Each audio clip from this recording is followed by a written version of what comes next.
est un doctorant qui entre en 3e année de thèse. Il travaille sur un sujet transversal qui est passionnant, qui est lié à l'innovation responsable. Et il est encadré par Leïla Temri. Boris, la parole est à toi. Merci Sigolène. Encore bonjour à tous. Je vous remercie d'être présent du coup pour cette présentation. Donc effectivement, comme l'a dit Sigolène, je suis doctorant au sein de l'UMR Moïsa et je travaille depuis bientôt 2 ans sur l'innovation responsable en agriculture numérique. Et donc l'idée, c'est de répondre effectivement à la question de savoir si l'innovation si l'innovation en agriculture numérique est une innovation responsable. Donc, je vais essayer donc de parler avec vous aujourd'hui d'une partie de mon travail, hein, où je réfléchis un peu sur comment penser l'innovation responsable dans le contexte de la digitalisation, au regard effectivement des enjeux et des points de vigilance que la digitalisation en agriculture peut soulever. Donc, pour ce qui est du résumé, je vais parler un peu de l'état de l'art sur l'innovation responsable, présenter le contexte donc de la digitalisation agricole, enfin de la digitalisation du secteur agricole. Je vais parler de la méthode, revenir un peu sur les enjeux et les risques de cette transition numérique. Et je terminerai par le cœur effectivement de mon travail, qui est un peu de réfléchir à une alternative ou à des alternatives au modèle classique d'innovation ouverte tel qu'on peut le concevoir. Donc, pour commencer, ce qu'on peut dire, c'est que l'innovation responsable a une origine philosophique et un caractère politique, si on peut dire ça comme ça. Donc, ça part un peu d'une réflexion et des travaux de celui qu'on peut appeler aujourd'hui comme le père fondateur, hein, un peu du concept de responsabilité, tel qu'il est réfléchi aujourd'hui dans l'innovation responsable, hein. Donc, Franz Jonas, en fait, il réfléchit un peu sur l'éthique à l'âge de la technologie et il considère effectivement que cette civilisation technicisée nous conduit progressivement vers des problèmes environnementaux et des problèmes d'éthique. Enfin, il parle notamment de l'éthique de la génétique. Et donc, il formule un peu une solution, enfin, ce qu'il appelle une solution dans son ouvrage, hein, qui aujourd'hui est un best-seller, hein, en philosophie, qui est le principe responsabilité, où l'idée maîtresse, c'est de dire, je cite, agis de façon à ce que les effets de ton action soient compatibles avec, on va dire, la permanence d'une vie authentiquement humaine sur Terre. Donc, en fait, il réfléchit un peu à la notion de l'impératif de responsabilité comme source de créativité.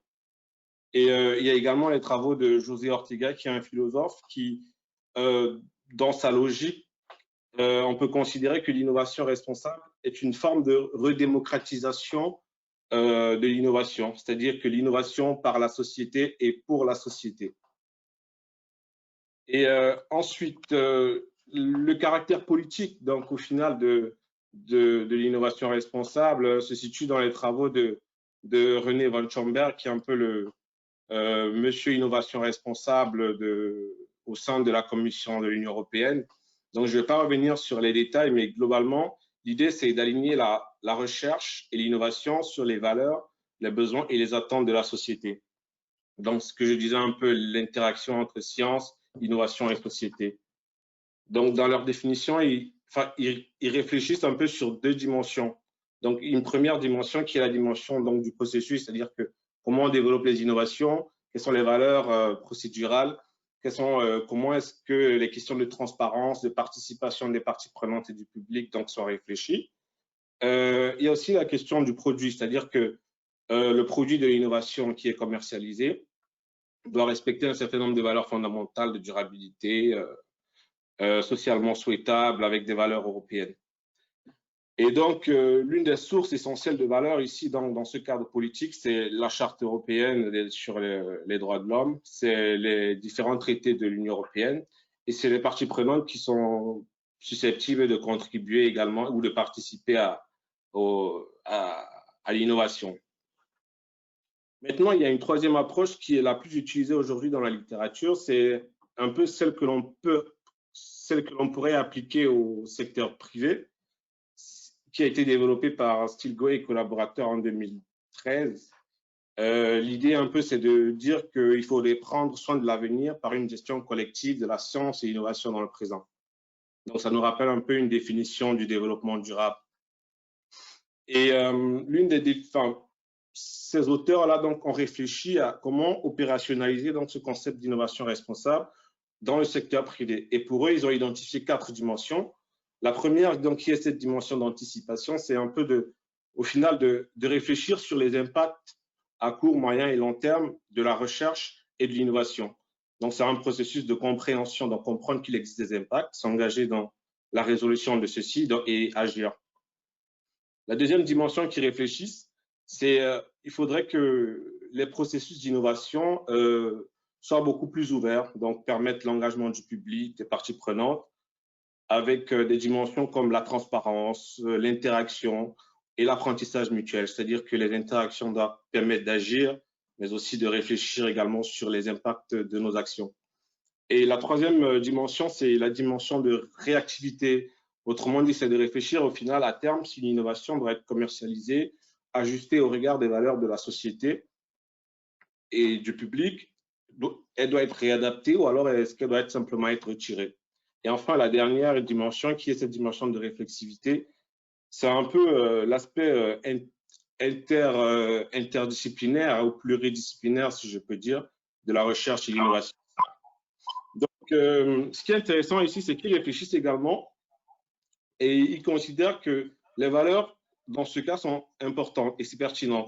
Et pour eux, les parties prenantes et le public sont des sources donc, de ces valeurs, des valeurs donc, dont l'innovation doit être le reflet. Et ils disent également que les valeurs dépendent du contexte. Ça tombe bien parce que nous, on a un contexte ici donc, qui est celui de la digitalisation de l'agriculture, avec dans un premier temps des acteurs de l'innovation, donc qui sont les innovateurs ou ce que j'appelle un peu les précurseurs, hein, c'est les entreprises, hein, souvent des petites et moyennes entreprises ou des très petites, donc qui développent des innovations, qui développent des connaissances, mais également la recherche fondamentale et la recherche appliquée avec l'ensemble des instituts techniques agricoles. Donc, il y a également les intermédiaires, hein, ou alors ce que j'appelle aussi les facilitateurs, hein, et qui ont un rôle effectivement de mise en relation ou de contact. Donc, ce sont les pôles de compétitivité, ce sont les chefs d'entreprise, hein, qui ont un ancrage aussi dans les écoles. Donc, l'idée, c'est effectivement que ça contribue à la formation donc, des innovateurs. Et il y a les parties prenantes. Les parties prenantes ici qui sont typiquement agricoles. Donc, ce sont les coopératives, les chambres d'agriculture ou les exploitants agricoles. Et il y a une dernière catégorie d'acteurs qui ne sont pas très impliqués dans les processus d'innovation. Ce sont ce que j'appelle les acteurs de la société en général. Hein, ce sont les ONG sociales et environnementales ou les associations paysannes, enfin, qui défendent un peu, au final, des logiques de ruralité ou de paysannerie. Et donc, à ça, il y a un modèle d'innovation qui se développe avec des collaborations. Et typiquement, le modèle ici, c'est plutôt un modèle d'innovation ouverte avec des flux de connaissances plutôt entrants que sortants, donc entrant dans les écosystèmes d'innovation. Ensuite, on a des processus d'innovation qui vont globalement de la veille technologique jusqu'au déploiement marché. Il y a également des espaces d'interaction ou également ce que j'appelle les communautés d'innovation qui se structurent globalement en espaces de conception, espaces de test et d'utilisation et espaces d'utilisation finale, donc par les agriculteurs notamment. Et également un divers degré de rupture de ces technologies, partant notamment des simples applications web jusqu'à la robotique. Ce qui est intéressant également dans ce contexte de digitalisation, ce sont quelques chiffres. Notamment, en 2013, on avait 46% des agriculteurs qui étaient équipés de GPS. 79% reconnaissent effectivement l'utilité des TIC en agriculture. Et le chiffre intéressant également, c'est l'investissement. L'investissement de 20 milliards de dollars aujourd'hui dans les startups de l'agtech et de la foodtech. Mais ça, c'est à l'échelle mondiale. Donc, ça représente environ 6 fois le niveau de 2012. Et également des acteurs majeurs aujourd'hui comme les Microsoft, Amazon et autres qui s'intéressent également à ce secteur donc, de la digitalisation.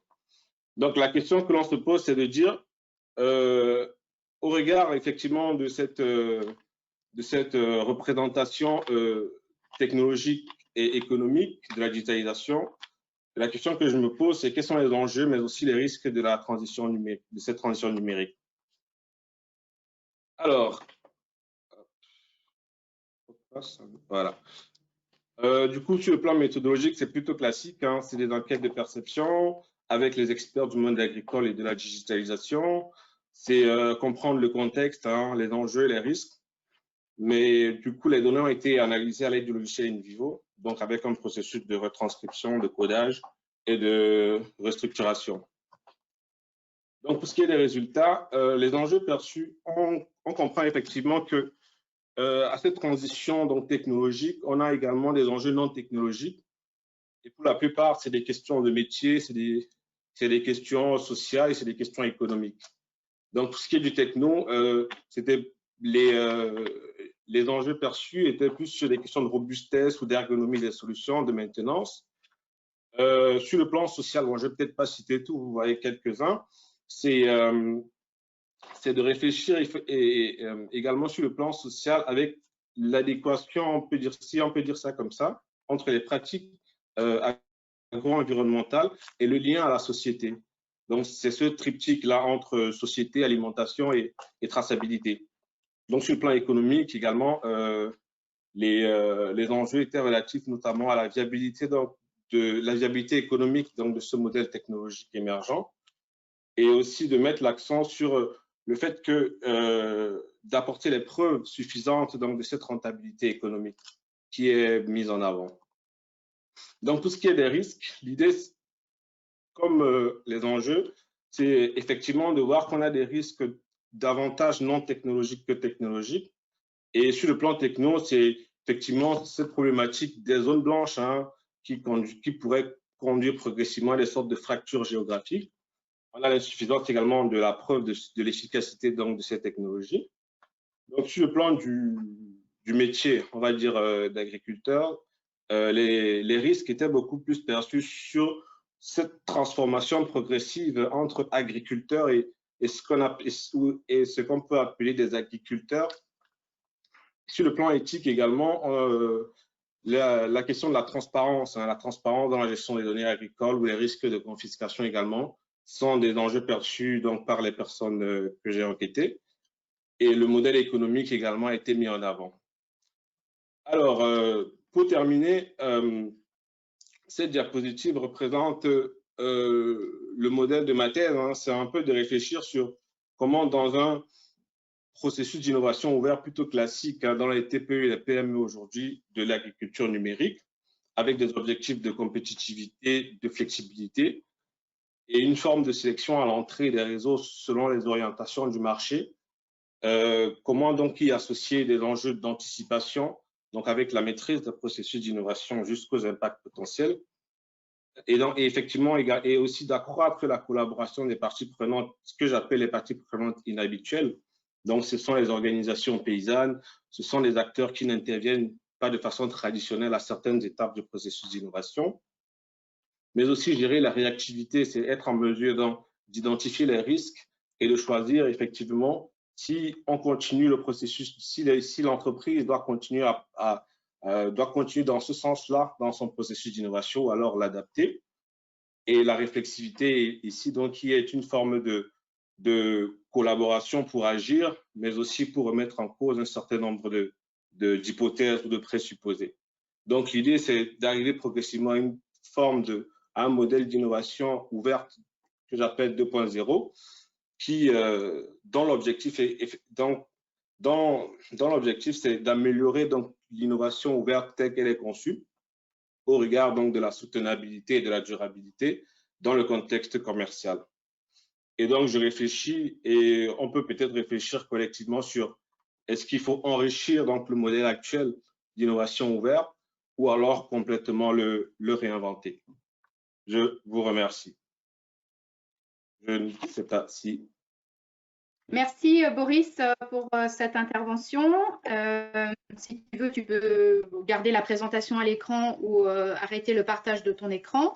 Il y a une question sur le profil des personnes que tu as enquêtées. C'est Patrick Taillandier qui la pose. Il demande si tu as choisi finalement les échantillons auprès de qui tu as mené des enquêtes et est-ce que ces personnes sont représentatives de quelque chose en particulier? Alors, les personnes que j'ai interviewées, enfin que j'ai enquêtées, l'idée, effectivement, c'était d'avoir une diversité d'acteurs, hein, c'est-à-dire, comme j'ai dit, c'est-à-dire des acteurs, des innovateurs, des intermédiaires, ce que j'appelle les intermédiaires ou les facilitateurs, mais aussi à terme les parties prenantes. Donc, c'est déjà cette diversité, mais aussi un peu une diversité que je peux appeler une diversité idéologique hein, sur la façon de penser ou de réfléchir à l'agriculture numérique pour avoir effectivement le plus large possible c'est-à-dire effectivement pour comprendre effectivement qu'il existe plusieurs visions de l'agriculture numérique aujourd'hui et comment est-ce que ces personnes se les représentent. Donc, typiquement, si je peux citer, c'était les acteurs du syndicalisme agricole, c'était la Confédération paysanne, les coopératives, les entreprises et quoi d'autre? Oui, je pense que c'est tout. Et les pôles de compétitivité aussi. D'accord, merci. Véronique Belon-Morel a une question par rapport à ce que tu as présenté comme diapositive à la fin, où tu as mis en titre modèle classique d'innovation ouverte. Et elle te pose la question, est-ce que c'est pas étonnant de parler justement d'un modèle classique? Pour elle, l'innovation ouverte, ce serait justement quelque chose un peu de novateur et qui serait pas si classique que ça. Qu'en penses-tu? À mon avis, l'innovation ouverte, elle est classique parce qu'elle est largement répandue aujourd'hui hein, dans le secteur privé parce qu'effectivement, les entreprises ont recours à des collaborateurs externes parce qu'ils n'intègrent pas toutes les connaissances. Et la littérature, justement, sur l'innovation ouverte est une littérature sur le management stratégique de l'organisation avec des objectifs économiques et stratégiques. Donc, l'idée ici de ma thèse, c'est de comprendre que ce modèle peut être enrichi par un certain nombre de valeurs, donc des valeurs de société, anticiper les risques. Donc, effectivement, c'est penser le modèle actuel d'innovation ouverte et le faire évoluer progressivement, comme je dis, vers un modèle un peu hybride entre les deux, mais beaucoup plus proche de l'innovation responsable pour qu'à terme, on ait des solutions qui correspondent à peu près à la société que l'on souhaite, si je peux dire ça comme ça. Je ne sais pas si j'ai répondu à la question. On laissera à la fin la personne qui a posé la question et qui peut-être souhaite compléter, prendre la parole. On aura le temps. Il y a Georges qui te pose une question, qui te demande si tu as rencontré des organisations paysannes ou des agriculteurs qui ont participé justement à des processus d'innovation dans l'agtech. Alors, j'avoue que je n'ai pas rencontré des exploitants agricoles parce que je pense que dans le design de ma recherche, j'étais plutôt sur l'amont de la filière, hein, c'est-à-dire que je m'intéressais vraiment à comment est-ce que les innovations sont développées. Et la logique de rencontrer les coopératives, c'était un peu une première incursion dans, on va dire ça comme ça, dans le monde agricole, en fait. Et comment est-ce que les exploitants agricoles aussi perçoivent la chose. Je pense que les coopératives sont des représentants ou du moins idéologiques, hein, des agriculteurs qui souhaitent effectivement s'engager dans des processus de digitalisation de leur exploitation.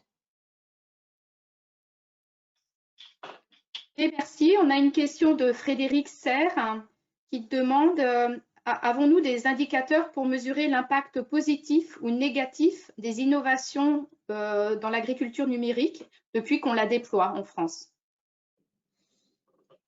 Alors, est-ce qu'il y a des indicateurs positifs ou négatifs?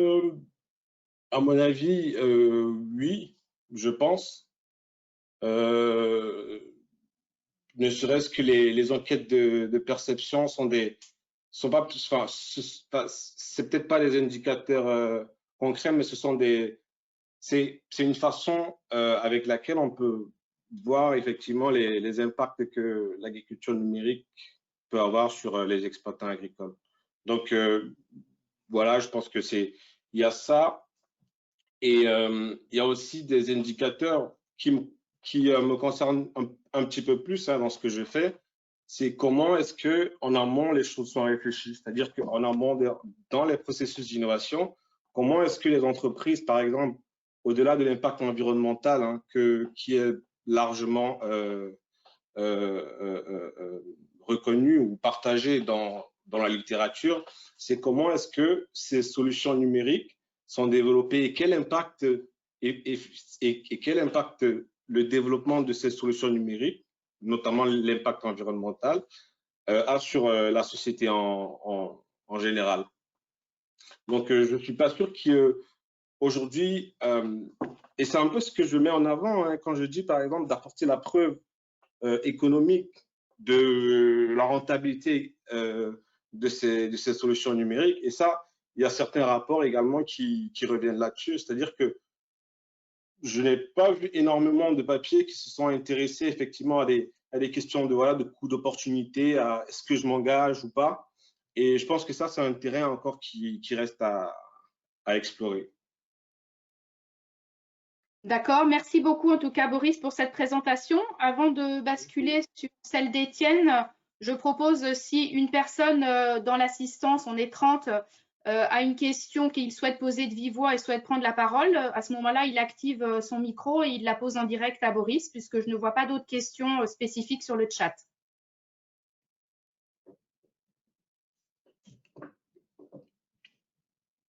Alors, si, il y a une question qui vient d'arriver, merci Isée, qui demande est-ce que tu observes, Boris, un manquement de la littérature à critiquer l'innovation? Est-ce que la question est claire? Est-ce que j'observe dans la littérature un manquement sur les critiques de l'innovation? Tout à fait. J'ai envie de dire que c'est le cœur de mon travail. Je traque ces articles, justement. J'essaie enfin, du moins sur le modèle classique, c'est-à-dire que marché, économie, performance, effectivement.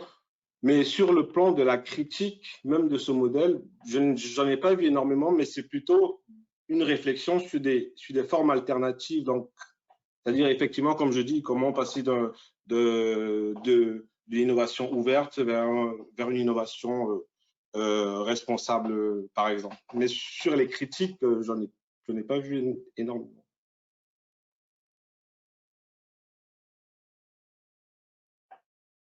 Je ne sais pas si... Pardon.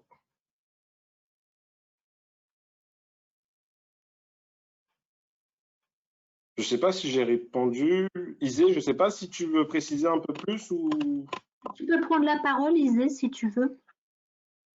Oui, non, c'est bon. C'était ma question, en fait. C'était plus l'angle critique, en fait, de l'innovation, parce qu'en fait, il y a toujours, souvent dans les travaux sur l'innovation, c'est toujours ce qui est proposé, c'est l'innovation, entre guillemets, pour l'innovation.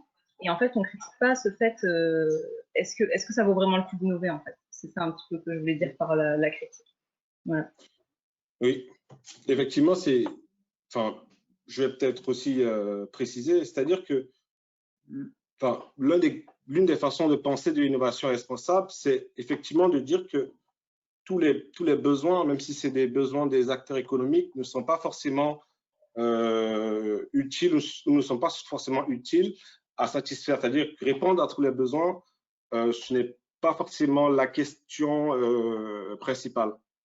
Donc, il faut choisir effectivement les besoins et y apporter des solutions socialement acceptables et environnementalement soutenables. Donc, voilà, je pense que l'innovation responsable, c'est un peu une critique de l'innovation telle qu'elle existe ou telle qu'elle se fait en elle-même de façon classique.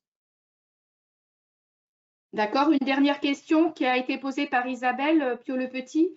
Je ne suis pas sûre que tu y aies déjà répondu. Elle demande est-ce que les innovations sur lesquelles tu t'es penché, est-ce qu'elles sont juste techniques ou technologiques dans le sens numérique, ou est-ce qu'il y a d'autres types d'innovations qui sont de l'ordre de l'organisation, du management ou des innovations dans les business models?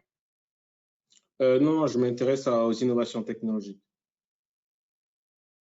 D'accord. Ben écoute, merci beaucoup en tout cas, Boris, pour cette présentation très complète et qui a suscité beaucoup d'intérêt. On va te libérer en tant que présentateur et on va basculer sur Étienne. Étienne, est-ce que tu peux t'afficher à l'écran? Je peux. Est-ce que tout le monde Donc, pour faire la transition, donc Étienne travaille à cheval sur INRAE et le laboratoire Arvalis à Avignon. Comme Boris, il attaque sa 3e année de thèse sous la direction de Frédéric Barret. Et il va nous parler du phénotypage haut débit pour optimiser, je ne sais plus d'ailleurs, enfin, j'ai noté le point, mais je suis perdue. Vous allez m'aider. Étienne, je vais te donner la parole pour optimiser tout ce qui est le comptage des épis de blé, c'est ça?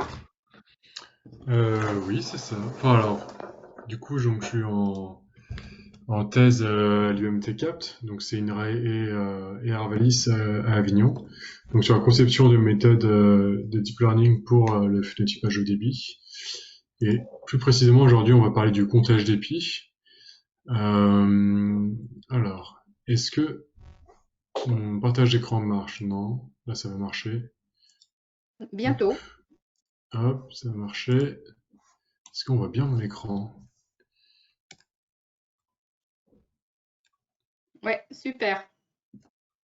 Donc voilà, sur le comptage d'épis, et notamment à travers une initiative que l'UMT a faite cette année, de mai à août, et qui avait été soutenue par Digitag, de faire un challenge de données pour compter automatiquement les épis de blé.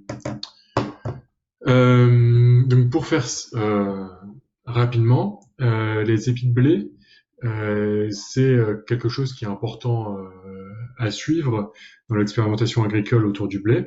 Enfin, donc l'expérimentation au sens large, ça peut être pour plusieurs raisons. Parce que c'est une composante majeure du potentiel de rendement. Donc quand on a le nombre d'épis de blé après la floraison, et le nombre d'épillets, et on a une bonne idée du potentiel du potentiel du rendement de la culture. Et aujourd'hui, et ça va être une variable qu'en agronomie, on va mesurer pendant des expérimentations qui peuvent avoir plusieurs objectifs, donc sélection variétale, optimisation de l'azote. Mais à chaque fois aujourd'hui, c'est quelque chose qui est fait manuellement. Donc ça prend du temps. Donc là, on voit sur la gauche comment c'est fait. C'est vraiment des gens qui sont dans la microparcelle à compter des épis de blé. Donc ça prend du temps. C'est plutôt précis, mais c'est pas non plus parfait. Et c'est très répétitif. Donc à l'échelle d'Arvalis, donc il y a un institut technique, il y a 10 000 microparcelles où il y a des épis de blé qui sont comptés à la main. Donc on a plusieurs stations à travers la France, et ça représente un coût d'environ 100 000 €. Et là, j'ai pas envie de dire que l'objectif de compter des épis automatiquement, c'est d'économiser de l'argent, mais en fait, c'est plutôt de mettre cet argent sur des choses qui sont plus intéressantes pour les techniciens et les agronomes. Et donc, donc juste pour revenir un peu sur le contexte, donc en fait, Arvalis et l'INRA ont commencé depuis une dizaine d'années à faire du phénotypage au débit dans plusieurs stations, un peu à travers la France, donc dans plusieurs régions, plusieurs environnements. Et surtout depuis, à travers le projet Phénome, c'est équipé de plusieurs vecteurs. Donc des vecteurs qui sont plutôt simples, mais qui demandent encore un petit peu de temps humain à mobiliser comme littéral, à des capteurs plus précis, plus automatisés, comme les Phénomobiles, la V1 d'Arvalis et la V2 de l'INRAE, et Phénofield, qui est Arvalis. Donc ça, c'est on va dire des équipements qui permettent de prendre automatiquement des photos de parcelles de blé, mais de maïs aussi et de tournesol. Et donc nous, ce qu'on a envie de faire, c'est de se demander, est-ce qu'on peut automatiser le comptage d'épis de blé? Jusqu'il y a peu, on pensait que c'était pas possible, en tout cas sur des images RGB, mais il y a des travaux récents qui ont montré que c'était possible, donc notamment un papier de Simon Medek à l'UMTCapt, mais aussi des travaux en Australie, en Angleterre, en Chine. Et ça, c'est un peu une révolution sur les 2-3 dernières années, c'est qu'on a montré que finalement, des réseaux de neurones pouvaient compter des épis. Le problème, c'est que on s'est trouvé dans une situation où chaque institution de recherche faisait un peu, et nous y compris, hein, on faisait un peu chacun notre jeu de données dans notre coin, et du coup on était sur des jeux d'entraînement qui étaient donc déjà un petit peu de petite taille, parce que du coup les algorithmes d'intelligence artificielle, ils ont besoin de données labellisées pour s'entraîner. Donc d'une part on avait des jeux de données un peu de petite taille, mais surtout qui n'étaient pas très diversifiés. Donc nous, nos données venaient surtout d'une seule station à Gréoux, mais c'est un schéma qui se retrouvait en Angleterre, en Suisse, un peu partout. Et on s'est demandé, théoriquement c'est possible de compter des épis de blé sur une photo avec des algorithmes de deep learning, mais aujourd'hui c'est pas robuste. Donc comment on fait pour améliorer la robustesse de nos algorithmes de deep learning? Et en fait, à une conférence, on a parlé du problème du coup avec plusieurs instituts, et on s'est rendu compte que notre innovation, ça serait pas de faire un super algorithme de la mort qui tue, ou de faire, ouais, ce serait plutôt juste déjà qu'on mette tous en commun nos données. Donc, des données. Donc on a créé un jeu de données qui s'appelle le Global Weight Dataset, avec nos partenaires donc, du Japon, avec l'Université de Tokyo El-Naro, d'Australie, donc Arvalis Inrae en France, en Chine avec l'Université de Nankin, Ross Homestead Research à côté de Londres, Saskatchewan C au Canada et Zurich au Canada.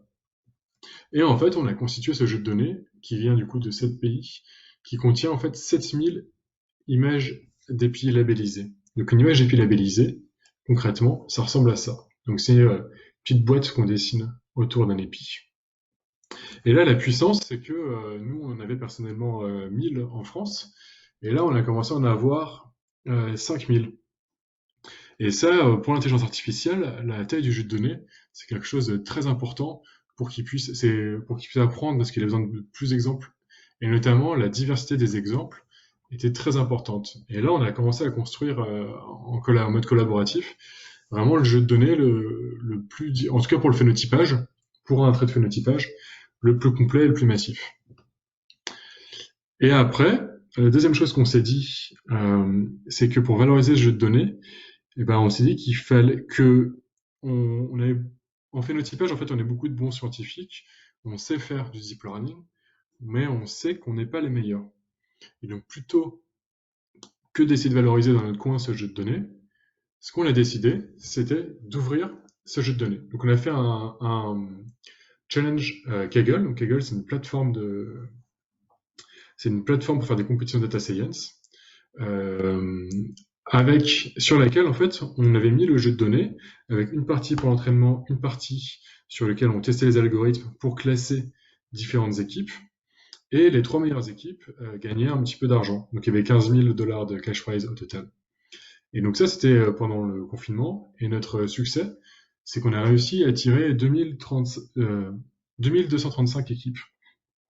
Ce qui est plus ou moins équivalent à une compétition qu'avait organisée Facebook un peu avant, mais avec 1 million de cash prize. Donc on s'est rendu compte qu'il y avait beaucoup de data scientists qui étaient très intéressés pour participer à des challenges de data science sur l'agriculture, que l'argent, c'était pas forcément une motivation. Donc ça a été possible grâce déjà à tous nos partenaires, mais on a aussi eu quelques sponsors, donc le Global Institute for Food Security qui est au Canada, Digitag, qui était un sponsor de l'initiative, malheureusement, on devait inviter les gagnants à une conférence, mais ça n'a pas pu se faire cette année à cause des conditions sanitaires. Et on a aussi Kubota et iPhone, et Quantonomics au Japon, Plant Phenomics qui est un journal. Donc ça, c'est juste pour montrer les 3 gagnants. Donc c'était assez intéressant parce qu'on a eu des vainqueurs qui ont proposé du coup des approches très performantes, mais alors je vais pas rentrer dans l'ingénierie. Mais surtout, on a eu du coup le gagnant, il vient du Vietnam, il travaille en data science au Vietnam. La deuxième place, c'est un étudiant américain, et on a eu un Slovène en troisième place. Donc on a eu une super belle diversité de profils bon, c'était très intéressant. Donc maintenant la question c'est avec tout ce travail, donc depuis 5 ans le projet Phénome il nous abreuve d'images. Cette année, de novembre à août, on a constitué un immense jeu de données et on a fait travailler des gens plus intelligents que nous dessus pour avoir des bons algorithmes. C'est est-ce que finalement on a besoin, est-ce qu'on a résolu le problème? Est-ce que la saison prochaine, tous les techniciens Arvalis, ils vont pouvoir faire des mesures plus intéressantes, plus intéressantes d'un point de vue humain et d'un point de vue agronomique? Est-ce que finalement ce trait de base, on peut l'automatiser? Donc on s'est penché sur la question ces dernières semaines, sur les données, on va dire, les plus précises qu'on avait à disposition, donc les données de Phénomobile. Pourquoi? Parce que donc si on voit à gauche une microparcelle, la Phénomobile en fait va prendre automatiquement 4 à 5 images, va échantillonner 4 à 5 images tout le long. Et sur ces images, on va utiliser un algorithme d'intelligence artificielle qui va détecter chaque épi. Mais une fois qu'on a le comptage d'épis, en fait, on n'a pas fini. Il faut la densité, et pour avoir la densité, il faut une estimation très très précise de la résolution de la photo au niveau de la canopée. Et c'est là où, c'est pour ça qu'on a utilisé la Phénomobile dans un premier temps, c'est parce que le LiDAR, ça nous permet d'avoir une estimation au millimètre de la distance entre la caméra et la canopée. Donc ça, c'est des travaux qu'on avait déjà fait il y a quelques années avec CAPT, mais finalement, c'est une partie qui est tout aussi essentielle pour avoir une estimation de la densité. Alors, qu'est-ce que ça a donné? Donc, donc on a repris en fait des données historiques d'Arvalis. On avait des comptages d'épis manuels, donc ça en abscisse, et on a ordonné les estimations avec tout le pipeline présenté précédemment, donc l'estimation de densité d'épis.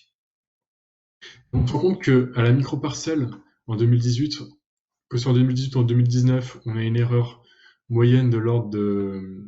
Donc l'erreur moyenne, en fait c'est l'erreur carré, enfin la RMSE relative de 18%, donc ce qui fait 80 épis par mètre carré au total, sachant qu'on est dans des essais entre 300 et 700 épis au mètre carré dans les 2 années. Et quand on revient au génotype, c'est-à-dire que quand on fait on compare à chaque fois en fait, dans ces essais, on fait 3 répétitions pour chaque génotype.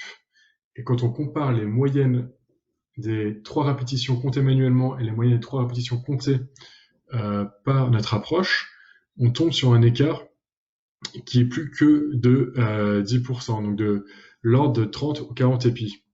Et en fait, donc aussi le biais, on voit que notre erreur, j'aurais pu montrer un graphe, mais l'erreur elle est aussi distribuée aléatoirement. Donc c'est une estimation qui n'est pas biaisée. Et donc sachant qu'on a qu'on sait que notre erreur manuelle, donc c'était dit au tout début de la présentation, hop, j'espère que ça n'a pas bugué, que en fait on sait que l'erreur manuelle, nous on l'estime déjà à 40 épis par mètre carré. Donc finalement on serait déjà entre un désaccord entre 2 humains finalement. Je sais pas si c'était très clair, mais a priori, quand on a ce graphe-là, on est assez content. On a tendance à se dire qu'on a envie que les stations déjà équipées d'un matériel comme ceci pourraient se passer de comptage manuel pour certaines applications l'année prochaine. Donc on avait un peu moins de microparcelles en 2020 sur Phenofield, donc qui est en fait exactement la même tête de mesure, c'est juste que c'est une sorte de portique qui se déplace, mais finalement c'est les mêmes capteurs. On retrouve la même moyenne, et même le portique étant un peu plus stable, on aurait une erreur que de 11%. Bon, après on n'a que 24 microparcelles, donc c'est pas très comparable, alors que là on avait vraiment 1300 microparcelles. Donc, pour ces équipements dont on est doté avec le projet Phénome, on a tendance à répondre que oui. Maintenant, grâce vraiment à ce déblocage, surtout en quantité de données et aussi en termes d'apport de la compétition, on n'a plus forcément besoin de compter à la main, mais on pourrait quand même améliorer un peu la performance. Donc notamment en fait quand on a une photo, il y a des efférents. Donc il y a plusieurs choses. Bon, déjà il y a le respect des procédures. On s'est rendu compte que des images où ça marchait pas très bien, c'est des images qui respectaient pas les protocoles d'acquisition. Donc ça c'est on oublie souvent, mais c'est très important même en sciences. Sur le blé, en fait, on peut avoir un efférent, ça veut dire que des rangs qui sont incomplets pourraient distordre en fait l'estimation de densité. Et donc ça, on peut corriger en détectant les rangs. Donc ça, c'est un travail qui est en cours. Et bien sûr, quand même, il ne faut pas oublier que tous ces algorithmes de deep learning, pour les rendre plus robustes, il faut annoter plus d'images. Ça marche toujours. Plus on a d'images, mieux ça marche. Le problème, c'est que l'amélioration est logarithmique. Donc ça diminue au fur et à mesure du temps, le gain d'information d'une image diminue. Le deuxième étape qu'on pourrait se dire, c'est que finalement là, on a montré que ça marche avec des robots, mais c'est des projets qui vont environ 250 000 euros.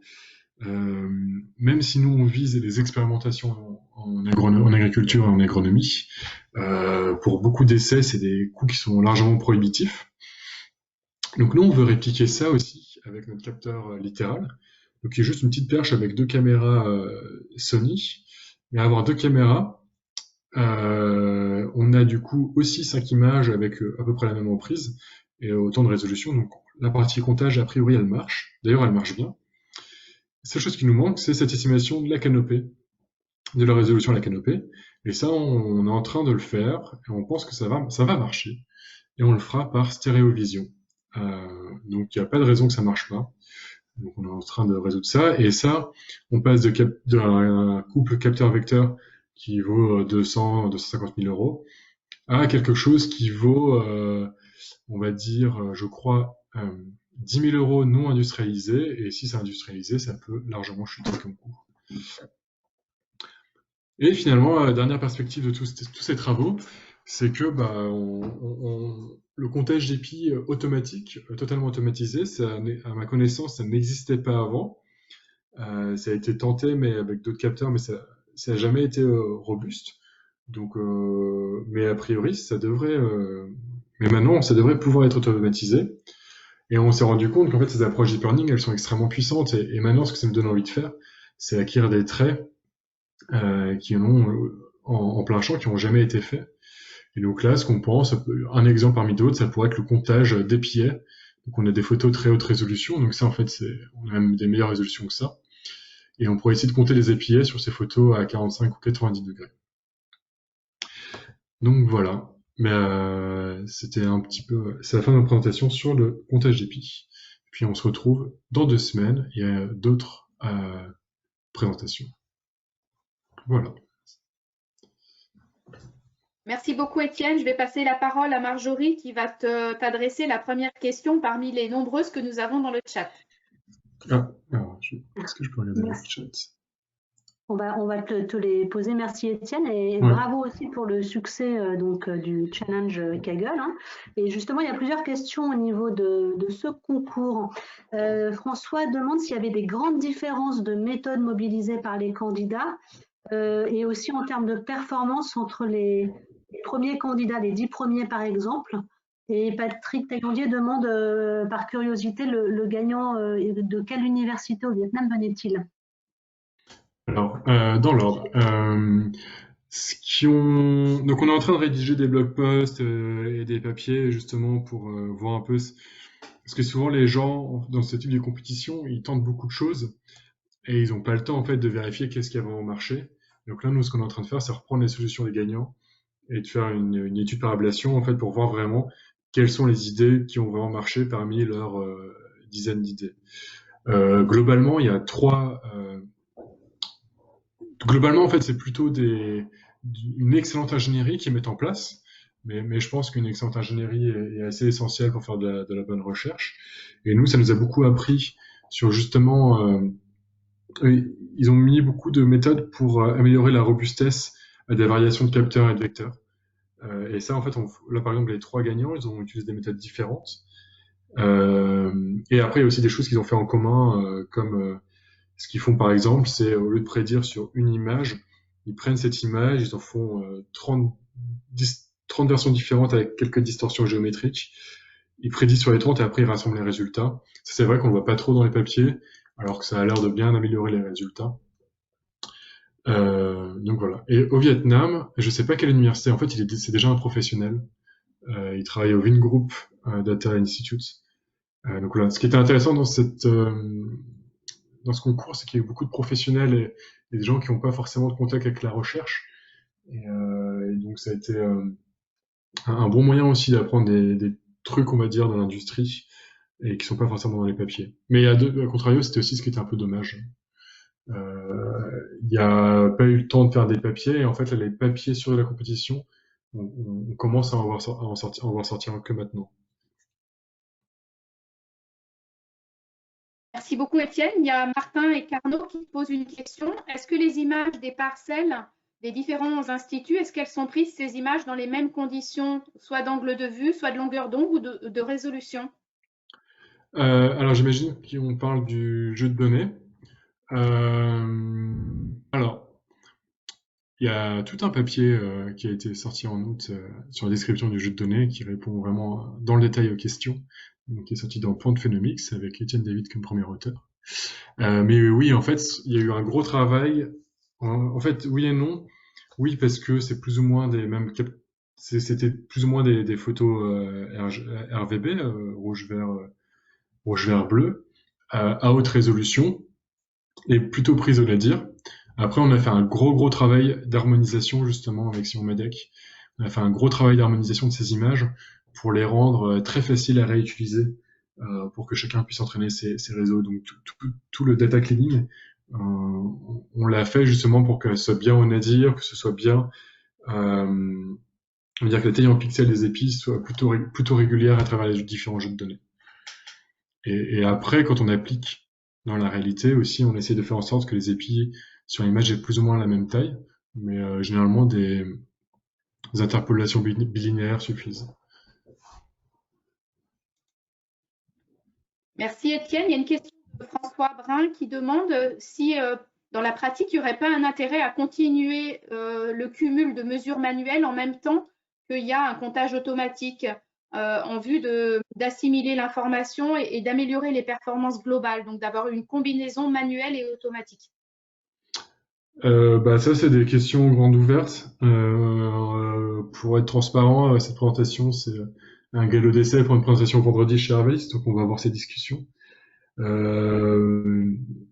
J'imagine que quelques mesures manuelles en contrôle, ça ferait pas de mal. On peut pas avoir une confiance aveugle dans les algorithmes, en tout cas pendant une certaine période de transition. Après, c'est à voir, parce qu'à un moment, il faut aussi qu'on arrête de faire des mesures manuelles. Donc, je sais. Sur le principe, oui. Après, comment le faire j'imagine que les essais les plus importants. J'imagine que dans un premier temps, on arrêtera de compter à la main les essais les moins importants, ou en tout cas le comptage EPI est le moins important. Et sur ceux qui sont où c'est très important, on continuera à le faire à la main et que ça nous permettra de continuer à calibrer ces algorithmes. Et de toute façon, il faut continuer. Après, on a aussi d'autres algorithmes qui permettent de détecter automatiquement si l'algorithme a fait une erreur. Donc peut-être que ça peut suffire aussi.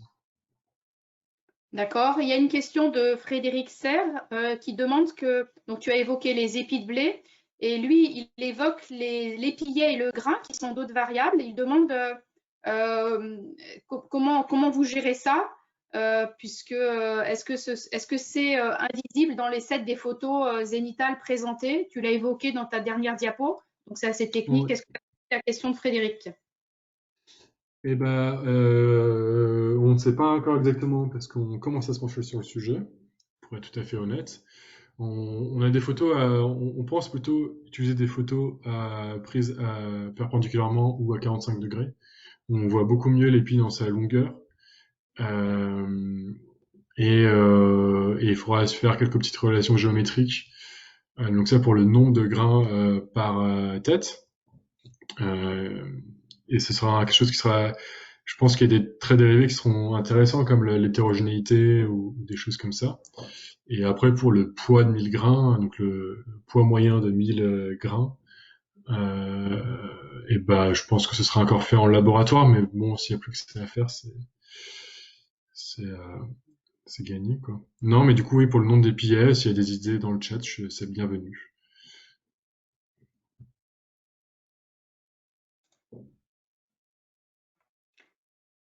Il y a une question d'Isabelle qui demande quelles sont les implications en termes d'organisation du travail et de compétences à acquérir pour mettre en place les équipements de comptage pour l'année prochaine.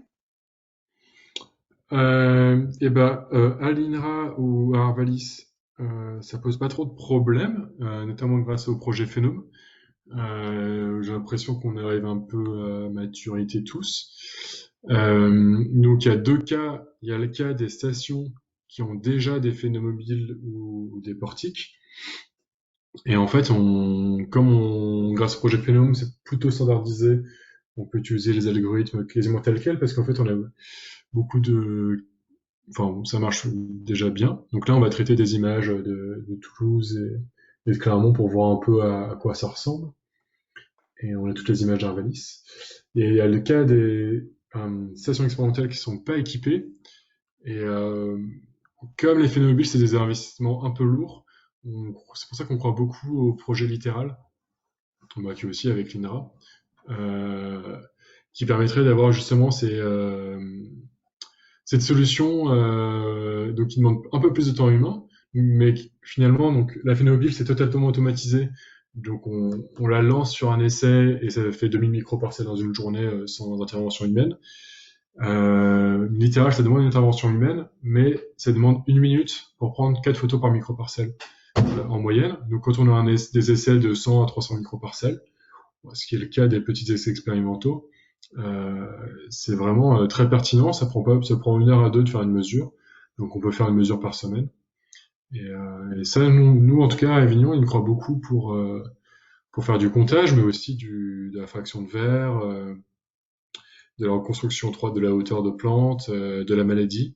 On croit beaucoup à la maladie, à la notation maladie. Donc c'est quelque chose sur lequel on va travailler cette année. Donc voilà. Vous pouvez. J'ai pas mis mon email, mais s'il y en a qui sont intéressés par ces capteurs, vous pouvez m'envoyer un email sur e.david@arvalis.fr ou etienne.david@inrae.fr.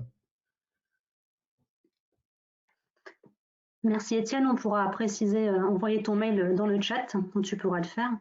Il y a une question de Patrick Taillandier qui demande est-ce que c'est pas possible de faire des photos à partir d'un drone? Eh bien, si, c'est possible, et j'aurais dû vous mettre une photo, mais c'est pas à moi, c'est Kevia qui a fait des essais cette année, et on arrive avec des... Alors, cette année, donc Kevia a réussi à faire les premiers essais concluants, donc on est arrivé à compter des épis avec une précision équivalente par drone. Mais c'était avec des drones, les matrices, donc c'est les drones les plus lourds, avec ceux qui ont la meilleure résolution, et on les fait voler à 8 mètres. Donc il y a pas mal de techniques pour réattacher les images derrière. Donc c'est encore à l'état de POC, et c'est sûrement quelque chose qui est intéressant effectivement pour ceux qui ont plus de 200, 300 microparcelles. Ça peut commencer à être plus intéressant qu'un littéral. Après, quand on n'a pas beaucoup de microparcelles, un littéral, c'est sûrement plus pertinent. Nous, la phénomobile, on le voit vraiment comme le nec plus ultra pour qu'on cale nos algos. Après, effectivement, que ce soit littéral ou drone, c'est possible.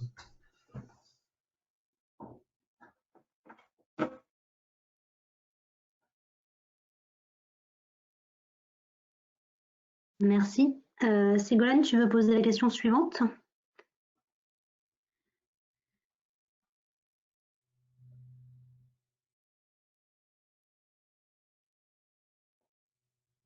Alors, je ne sais pas si on a fait le tour de toutes les questions qui étaient posées sur le chat. Est-ce qu'il y a quelqu'un qui souhaite prendre la parole pour poser directement une question à Étienne? Moi, j'avais une question technique, c'est Véronique. Pour Étienne, en fait, j'ai pas compris pourquoi tu devais utiliser un lidar. Est-ce que c'est pour être sûr de la surface du champ que tu mesures, ou est-ce que c'est parce que tu ne mesures, quand tu calcules ta densité, c'est par rapport uniquement à la canopée, c'est-à-dire tu prends pas les zones non couvertes? J'ai pas compris ça. Ouais, bah j'ai du mal à expliquer. Alors en fait, comme on prend nos images à environ 2 mètres du sol et que le blé il fait 80 centimètres à 1,20 m, on a vraiment besoin. Du coup, la distance entre la caméra et l'épi, il est pas de 2 mètres, il est vraiment que de 80 à 1,20 m. Et donc nous, on utilise le lidar pour calculer exactement la hauteur du blé, pour avoir une idée très exacte de la résolution, non pas au niveau du sol, mais au niveau de la canopée. Donc c'est tout bête, mais en fait c'est assez essentiel d'avoir cette donnée. Et comme le but c'est de le faire automatiquement, on n'a pas envie de le faire à la main. Et on peut pas utiliser et dire que le blé fait 1 mètre partout, ça marche pas. Euh, je sais pas si c'était plus clair. Oui, c'est-à-dire que ce dont tu as besoin, c'est vraiment de la mesure de la surface. Il faut que tu connaisses le champ que tu es en train de mesurer. Et ça, tu en es pas sûr si tu as pas un lidar, c'est ça? Euh, oui, mais en fait, la surface, en fait, l'angle de vue, je le connais parce que je connais ma caméra. Et donc oui, c'est la surface finalement, mais en fait, c'est oui, c'est la surface, c'est le nombre de pixels divisé par la surface. C'est ce que je veux dire, la résolution à la canopée, c'est ça dont je veux parler. C'est que la surface au niveau des épis est pas la même que la surface au sol. Euh, si j'avais un tableau, je ferais un schéma super clair, mais Bon, j'ai compris, j'ai compris. c'est vraiment c'est un petit truc de géométrie et c'est tout bête, mais c'est vraiment essentiel c'est aussi essentiel dans le processus. Après voilà, si je disais lidar, mais on peut utiliser là on va utiliser avec littéral de la stéréovision. Et en fait, il y a plein de méthodes pour avoir cette donnée, hein. Lidar, ça peut faire beaucoup. On n'utilise pas le lidar que pour ça. C'est parce qu'il y a un lidar mais c'est juste qu'il y a un lidar donc on l'utilise au passage. Ok, merci beaucoup. Je ne sais pas si j'ai droit à une question, si vous m'entendez. Oui, Si, on a encore ok. quelques minutes. En fait, ok, non, c'était par rapport donc au concours Kaggle qui a été lancé. En fait, que va devenir l'algorithme qui a été vainqueur du concours en fait, et est-ce qu'il sera transféré à l'équipe de recherche ou moyennant finance ou pas? Quelles sont les conditions comment va être utilisée cette connaissance? Alors, donc, on est en retard, on est très en retard même, mais les 3 algorithmes vainqueurs, donc dans les conditions, les 3 algorithmes vainqueurs vont être publiés en open source. Donc sous licence MIT, et permettant la réutilisation pour tout type de débouchés. Et le jeu de données aussi sera totalement publié en open source, y compris les données qu'on a utilisées pour la validation. C'est juste qu'on corrige les données et on a passé beaucoup de temps à vérifier si les gagnants n'avaient pas triché. Mais voilà, ça va être publié vraiment, si c'est pas cette semaine, c'est la semaine prochaine. Merci. Et après, nous, on est en train de travailler vraiment sur la partie plus recherche, de comprendre quels sont les éléments qui ont différencié les gagnants d'une solution plus classique, d'une solution un peu témoin. Très bien. On va peut-être conclure. C'est passionnant, mais là, on est en train d'arriver au terme. Donc, n'hésitez pas, hein, Étienne a mis son mail, et si vous avez d'autres questions à lui adresser, n'hésitez pas. Donc, bravo, hein, c'était vraiment une belle présentation, 2 belles présentations aujourd'hui. Donc, on avait un peu plus de 30 personnes sur ce petit tag. Donc, je conclus en disant que le prochain petit tag, ça tomberait pendant les vacances de Toussaint. Et donc, on va pas faire de TITAG à ce moment-là. En novembre, c'est un petit peu calme. Donc, on fait un appel. Le prochain qui est prévu aujourd'hui, c'est le 2 décembre. Et le 2 décembre, on aura, alors j'ai plus en tête, il faut que, On aura Ivana voilà, Alexowska, qui travaille avec François à Toulouse. voilà. Donc, et si vous avez des idées, ce que l'on cherche à faire aussi, c'est faire intervenir de temps en temps des intervenants un petit peu plus seniors. Donc, si vous avez des idées de gens que vous avez rencontrés, alors on reste sur un format francophone, sauf vraiment super, voilà, super vedette que vous pensez qu'il pourra intéresser toute la communauté. Bon, mais sinon on était plutôt sur un format francophone. Mais enfin bon, voilà, on peut aussi passer à l'anglais pour une présentation d'un senior. N'hésitez pas, vous nous le dites et vous envoyez, enfin vous prenez contact avec Sigolène Rousseau. Et encore une fois, pour les doctorants, je pense que c'est vraiment une bonne chose que vous partagiez votre recherche.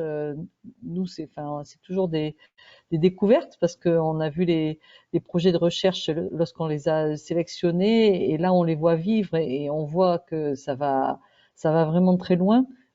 Puisque ça va jusqu'à des choses très très pratiques pour certains et je trouve que c'est des partages très intéressants à faire dans toute la communauté. Donc on fait aussi un appel aux doctorants pour il faut pas être timide hein, et pour proposer vos sujets donc pour de prochaines TITAG.